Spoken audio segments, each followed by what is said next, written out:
Justice Ngobo in high regard and all members of his panel. I respect them, but I reserve the right to differ from them. Their report is deeply flawed and hatchet. In Afrikaans, they call it konkelwerk. Number one, if you look at paragraph 69 of that report, and I'll take it step by step through some paragraphs, it's very clear that the report is based on hearsay evidence throughout.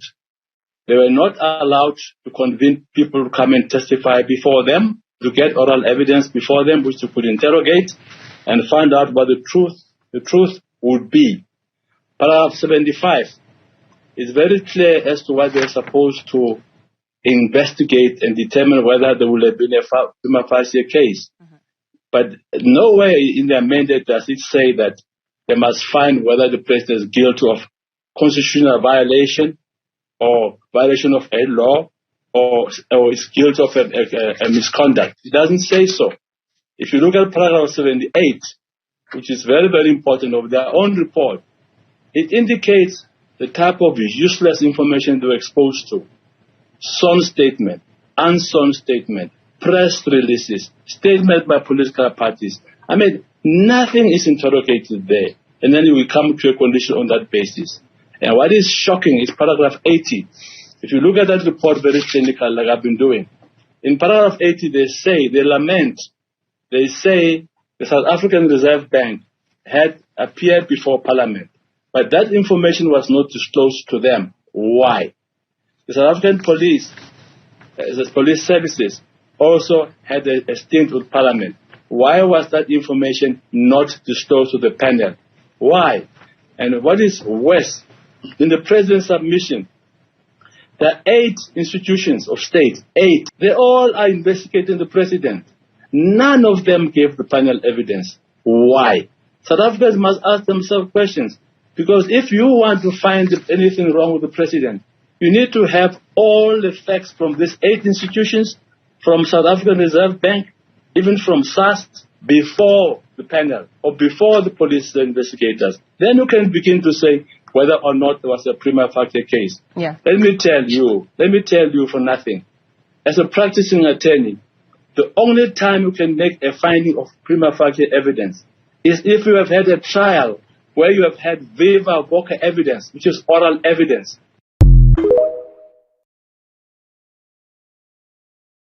Yo, what's going on, people? Welcome to it, man. Free Riders, welcome to another episode of the Free Ride Podcast. Thank you very much to all of you who keep liking, sharing, and communicating with me on this podcast. I really appreciate it, man. So we are back once again right here to give you the inside info about how the ANC is preparing for the 55th National Conference right here at NASREC. And of course, just later on, we're going to be hearing from the national spokesperson briefing the media in preparation. The NEC's meeting this morning, I was here earlier about 8 o'clock in the morning. And of course, we'll hear exactly what the program for the day is looking like for the NEC in preparation for the discussions later today. Apparently, the president is going to be addressing it. But we'll hear when the national spokesperson gives us the finer details of how the ANC NEC meeting is going to pan out in preparation for the 55th National Conference. So for now, I'm going to walk around. We're going to be checking out venues. We're going to be checking out the preparedness. We're going to be speaking to all different role players right here off camera. And of course, I might interview 1 or 2 people and let's discuss that right here on the Free Ride Podcast. All right, man, let's take a break. Boom.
Mr. President. How are you? Good day, guy.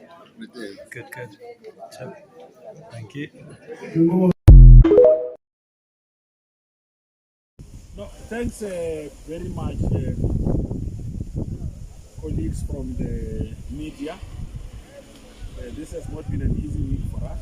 We started our Sunday with a meeting of the National Working Committee. Well, actually Friday. Friday we did not conclude the business of the NEC, special NEC. We had to reconvene. First to the NWC on Sunday. We met again on Monday. On Wednesday we met again with the media here in Africa just to finalize the allocation of spaces to various media houses on where you are going to be working for the national conference. And I must really appreciate and thank the cooperation that you have all shown. I know that it has been a bit difficult at times to be able to give you the allocations you wanted on space, but I can assure you that we are doing everything in our power to make sure that we meet all your interests without you having to spend a cent. Because we value the role and contribution that you are making. Those that came forward with various marketing media, the media village look good. A number of media houses have done so. We really appreciate it. We will have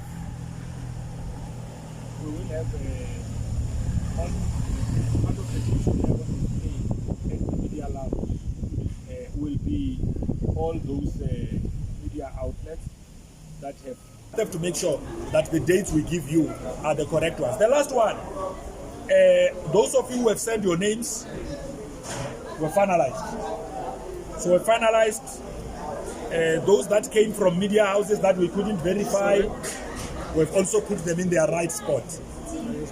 So the ones we are able to verify, the ones that the SSA can verify their details and all of that, we'll finalize their details. So I will be signing off the final media list this evening. Once it is signed off, we'll send it to the different media houses so that you can see who is accredited and allowed to come. We have got over, because of the interest that this conference attracted, we have accredited over 5 of the 1,300 plus media houses plus journalists who had applied. We have been able to verify and approved just over 500 journalists and their media houses. We are aware that some of the media houses will be working according to shifts. So we've also accommodated that. We've already met with media houses. We've done allocations of studios. We've also done allocation to print and digital media platforms of cubicles and all of that. At the media village, you'll all have access to working Wi-Fi. Some of the media houses have also decided to procure their own Wi-Fi. Fine, no problem, but we'll also be providing additional extra as the African National Congress. I must thank you to have brought the story of our Congress alive and to have ensured that society is kept updated. We must also thank those individuals and corporates that have also come forward to assist the ANC during this time. Those that are not even shy to associate with the African National Congress. Because today, many others seem to be scared to associate with us. Well, they must know we are still a trusted, believable brand that the people of South Africa can rely on for leadership and for the delivery of basic services. Thank you very much. Unless there's a question. National Executive Committee, which ends its term next Friday. So if there are issues that members of the media may want to ask about organization, about numerous other issues, that National Executive Committee networking session with the TG would provide that opportunity.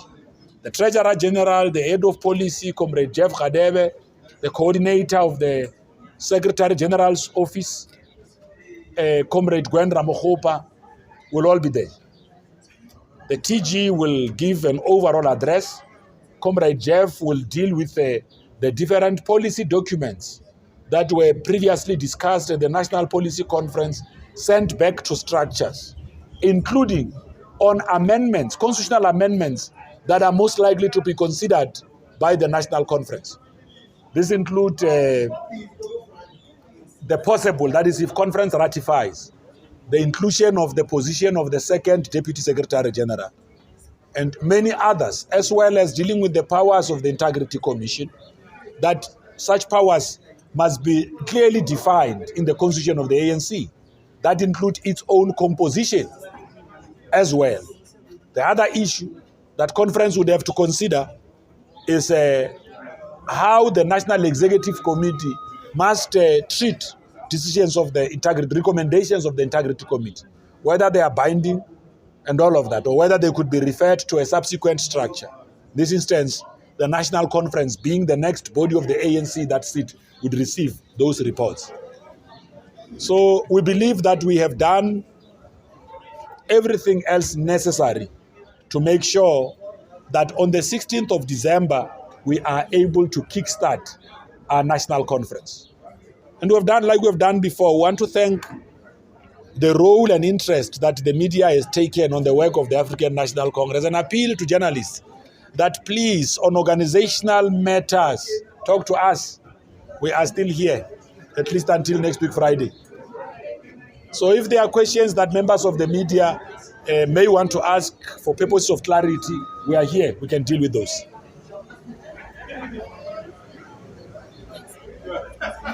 Okay.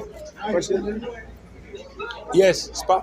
From ENCA. So simply put, the matter of Phalaphala in the Integrity Commission's report will simply be dealt with by the incoming NEC. Well, simply put, Integrity Commission's reports, I think, Spa, let's look at it broadly. Let's look at them as IC reports and not single out a specific report. Because, I mean, in fairness to the question itself, because of media reports, it is bound to attract that kind of attention. But all these are reports. If there is a report on Phalaphala that served before the Integrity Commission, it means reports that would be there in the Secretary General's report to the National Conference would include that segment as well. So there is no report or work done by the Integrity Commission which will not serve before conference. For as long as a matter has served before the IC, even if it was by way of an ordinary member volunteering to appear as per the prescriptions or guidelines that really governs the work of the commission, such would be shared with the National Conference. It's not deferring those two reports to the conference, kicking the can down the road. It's not kicking the can down the road. Well, Tando, I wouldn't say or want us to treat it as deferral, because the Integrity Commission's reports, I respectfully said when I spoke to yourselves earlier that I would not know which report was due to serve in this National Executive Committee. But now, seeing that this special National Executive Committee, actually, you would recall that our last ordinary NEC is the one we held here a month ago. All these NEC meetings that are sitting are actually special NECs. So, to be honest with you, the National Executive Committee has completed its work. We are done with the organizational report. We have, as the NEC, we have adopted the organizational report, which can now be sent to printers. We have adopted the Treasurer's report, which can now be sent to printers. Guidelines for conference, including the fact that this is an alcohol-free zone and which drinks you can and cannot use here. That is now going to printers for production. So all those things have been dealt with. So there's nothing being deferred. You know, we have fulfilled our responsibilities. What does the resolution say? Are we acting outside the resolution of the organization? If the answer is yes, then we are well within our power to do what we are doing. Is there any political solution or decision made about the energy crisis? We have directed our cadres deployed in that space to do everything possible in their power to attend to this. We have said that they must, because we might not be able to meet as an NEC to get such reports, we said they must report on a regular basis to national officials. One of the deployees in this instance happens to be the national chair, who's part of those very national officials. On Wednesday, when the Treasurer General addresses yourselves, he will also be able to give update. The message we are beginning to get is that we may be moving to, is it lower stage? Yes, we might be moving to lower stages in the next few days. We are saying it is while we appreciate efforts being put by Eskom to deal with this national crisis, we are requesting that we are saying they must do everything else possible that our electricity is provided outside stages. Without stages. So that is what we have said. Looking to capacity issues, we've been told that human capital, from a resources point of view, has also been brought in. We must also caution those that do businesses with Eskom. We have read of some unscrupulous conduct by some who threaten Eskom employees because of big contracts that come with the power utility. That also has got a bearing on the ability of those that work there to do their work. Those who steal cables, those who steal diesel. I mean, we're told scary stories of the things that are being done by those who want to put pressure on Eskom executives. Now, these executives whom we treat as patriots must know that South Africans are on their side and want to see them doing their job without fail. Because the failure of the energy utility is the failure of the economy. Our inability to create jobs, to realize the economic recovery plan that we have all embraced. So we need energy to sustain our own economy. So maybe, we know that it's quite agitating. It's easy to say heads must roll, but I don't think this is the time to be calling for rolling heads. We need to be calling for solution. We need everyone focused. Because while we are focused on getting rid of each other, the people of Stretla, the people of Soweto, the people of Venda don't have electricity. The people of Kwamashu, everywhere else, all corners of the Republic of South Africa need electricity. So we in the leadership must be careful of our own language. We need to motivate those that are at Eskom.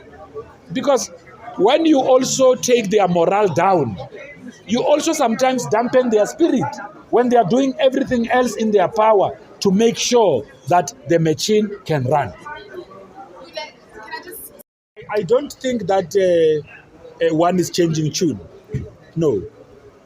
As we spoke with there, you must also quote where I said that we will receive a report. So it means that the report we received did not suggest that the failure is on the side on the human capital front. It's time for action. Yes, it's time. That's what I'm saying. That's what I'm saying. It is unprecedented that you are now going to have officials sitting on a daily basis, monitoring the progress that is being made there. That's action. Gape action as udo go ba batho fela batho ba di. Batho ka ba raga ke ra re action go re ragile batho. Go raga batho go sa solve power station, go sa solve generation.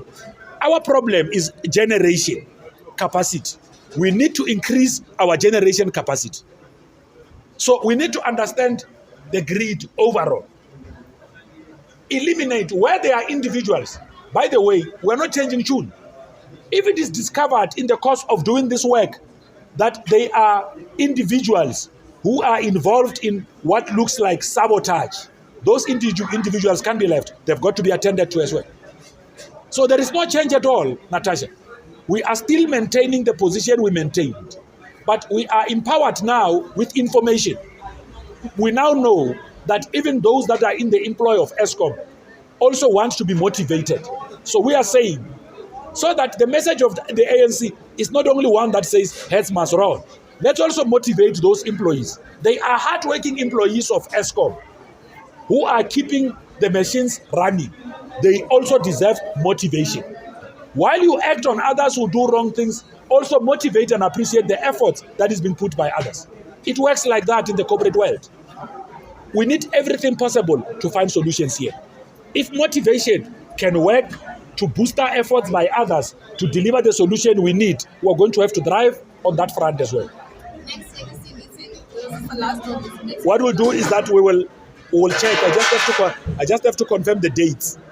as you have seen with last week, we had meetings changing dates, so we just have to make sure that the dates we give you are the correct ones. The last one, those of you who have sent your names were finalized. So we finalized those that came from media houses that we couldn't verify. We've also put them in their right spot. So the ones we are able to verify, the ones that the SSA can verify their details and all of that, we finalize their details. So I will be signing off the final media list this evening. Once it is signed off, we'll send it to the different media houses so that you can see who is accredited and allowed to come. We have got over, because of the interest that this conference attracted, we've accredited over 5 of the 1,300 plus media houses plus journalists who had applied. We've been able to verify and approved just over 500 journalists and their media houses. We are aware that some of the media houses will be working according to shifts. So we've also accommodated that. We've already met with media houses. We've done allocations of studios. We've also done allocation to print and digital media platforms of cubicles and all of that. At the media village, you will all have access to working Wi-Fi. Some of the media houses have also decided to procure their own Wi-Fi. Fine, no problem, but we'll also be providing additional extra as the African National Congress. Must thank you to have brought the story of our Congress alive and to have ensured that society is kept updated. We must also thank those individuals and corporates that have also come forward to assist the ANC during this time. Those that are not even shy to associate with the African National Congress. Because today, many others seem to be scared to associate with us. Well, they must know we are still a trusted, believable brand that the people of South Africa can rely on for leadership and for the delivery of basic services. Thank you very much, unless there's a question. Okay. Thank you, guys. No, thanks. What's up, free riders? Your boy is back. I'm here at the Nasrec Expo Center. Today has been a long day, man. As I sit here, it's 5 minutes just before 5 o'clock. The NEC is meeting just on my left-hand side, further up there. It's been a crazy day today. It was a long day. To tell you, man, I am here to cover exactly what's going on because the nation is looking for answers. The nation wants to see what the highest body of the African National Congress has to say on matters that really are in the public eye. Matters such as Eskom. We've got stage 6 load shedding. The country is upset, is crazy mad over the issues of energy. So they want to know what the leadership of the African National Congress will decide and what are sort of the measures they're hoping to take in relation to those who are deployed in government to deal with the matters of energy. All right, so we've heard in the news that Eskom has no money. They've already exhausted their budget and they had gone to Treasury asking for more money, and Treasury is refusing to give them because it doesn't work like a puzzle shop where you can just go and say, I need money. You must use the budget cycle process. And of course, they did not do that.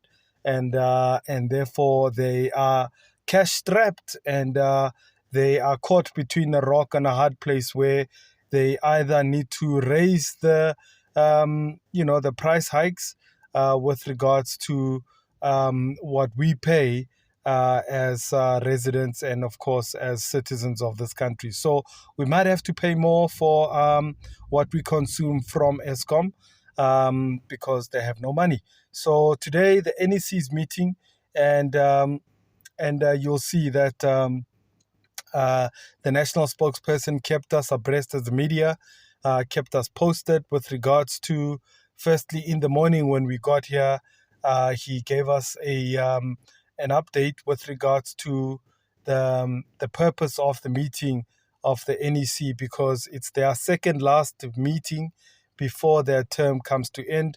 The conference is 7 days away, and of course they have things that they need to wrap up. They need to look at the organizational report.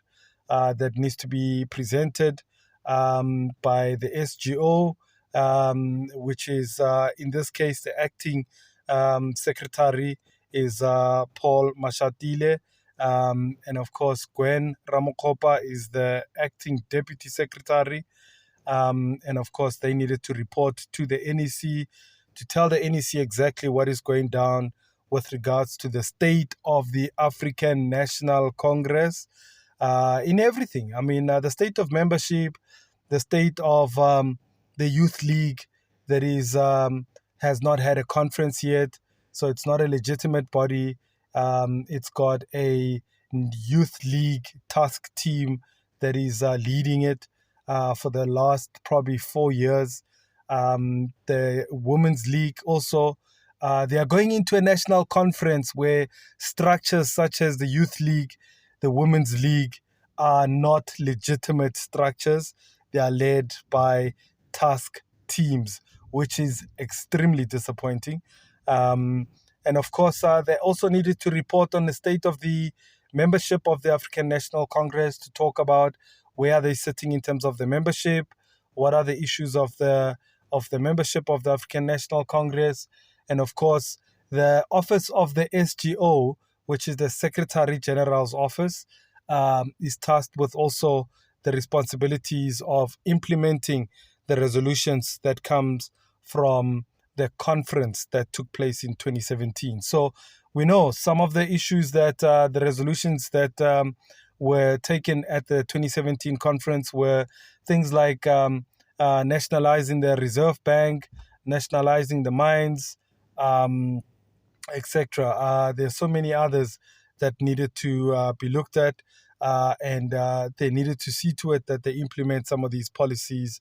And of course, also, we know that the office of the SG was affected, where the elected Secretary General, Ace Magashule, was asked to step aside because he was charged. And of course, sadly, Deputy Secretary Mechesi Duarte had passed on. Of course, she was also responsible when the SG was asked to step aside. So there were 2 vacancies that emanated from the last elected leadership of the African National Congress. So the Treasurer General, Paul Mashatile, also needed to report back on the issues of the state of the African National Congress. We know that since I think it was about 2 or 3 years ago, the Parliament had taken a decision with regards to party funding bill, which has affected a lot of political parties, which also meant that those of you who actually fund political parties need to declare. And a lot of people who fund political parties decided that they don't want their names to be public with regards to who they decide to fund.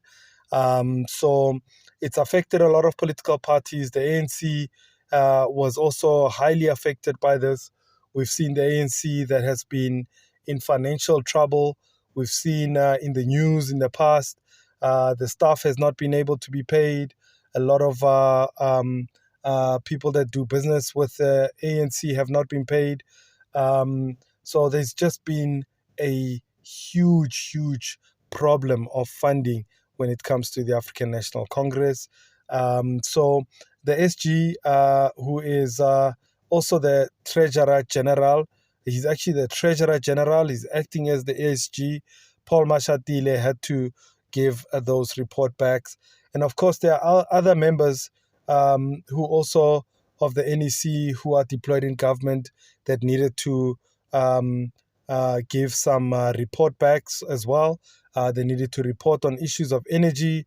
Kweremantashe and the Public Enterprise Minister, Pravin Gordhan, needed to report back. And also people like the Integrity Commission needed to report back on the matters that were before it. And we know 2 public matters that were before this Integrity Commission, matters such as of the president, the Phalaphala matter, needed to come to the fore, as well as the digital vibes digital vibes with Zwelim Kize that also needed to come to the NEC. And the spokesperson told us that these reports coming from the office of the Integrity Commission, they needed to come directly to the NEC as opposed to go to the National Working Committee because they wanted to avoid leaks. So this is some of the brief that he's given us with regards to what happened in the morning. You'll see clips of that. We also got to hear from him after lunch. I must say that big ups and thanks to the spokesperson of the ANC, Pule Mabe, and others. I was privileged today to have lunch with the NEC. Can you believe it?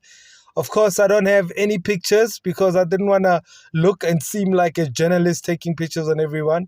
But yeah, man, I had lunch with the NEC. I was sitting with the likes of Dakota Legoete. I saw the president. I saw the deputy president. I saw Zwelim Kize. I saw all of the members who serve in that I could recognize sitting right up there outside having lunch with the NEC. And I was just privy to it because of my long-standing relationship with my responsibilities that I had done in the past within the ANC. Not as a podcaster or as a media. Unfortunately, the media was not allowed to go inside and have lunch with the leadership. I did greet the president. You'll see some of the posts that I'm going to post directly to my social media. I don't know what's happening with my camera because some of the stuff I might not be able to have it on this podcast, but you might be able to see it on my social media platforms. I'll post them directly, greeting some of these leaders. All right, so I didn't interview any of them because I didn't want to exhaust all of my build-up because I'm going to be spending a lot of time here. I'm going to be back here again, possibly on Sunday or Monday, and then I'll be here Tuesday, Wednesday, Thursday, up until the day of the conference, from start to finish. So I'll be focusing quite a lot on this. But on Sunday, I'll be bringing a different guest to the podcast. Of course, my guest Liam, and I'll also be going to some event as well. So we'll see how that goes down. I've got a lot of responsibilities to do in preparation. There are new changes that are going to come from the Free Ride podcast. There's a new possibility that we might be on a TV channel, baby. So we'll tell you all about it, man. So I'm excited because the Free Ride podcast will finally be on television as well as on YouTube, on TikTok, on Facebook, on Instagram, and on Twitter. All right. So those are going to be some new interesting developments that are going to take place. All right. So about an hour ago, we had the last briefing with the national spokesperson. You'll see the clips. You saw the clips earlier on. Of course, addressing some of the burning issues that took place in the NEC meeting. And so right now, it's just a wrap-up of my day, what went down today. So it's been an incredible day. I still got about another 30 minutes or so that I need to wait and wrap up some other work that I need to do with the leadership of the African National Congress in preparation for the conference, the 55th National Conference. And of course, I'm doing some other stuff beside this podcast with relation to broadcasting and so on. All right. So, yeah, man. So this is how I come to the end of my podcast. So it's been great. Thank you very much. I know that some of you don't like political content, but it's okay because, this podcast is really to inform, to educate, to keep you posted with current affairs matters, as well as bring some really cool people that do interesting, amazing stuff in our country to tell good stories. And people have good stories, good lives, people that do amazing stuff. And of course, I look forward to some of my guests that I'm going to have on the show. Some of them, I've asked them to just give me some time so I can focus and be in my state of mind in preparing for this conference. So some of the guys have been looking forward to coming on, and I ask of you guys to just be patient with me. The podcast is going to continue even after this conference. So this is how I come to the end of my podcast, man. So it's been absolutely amazing. Thank you very much. And thank you.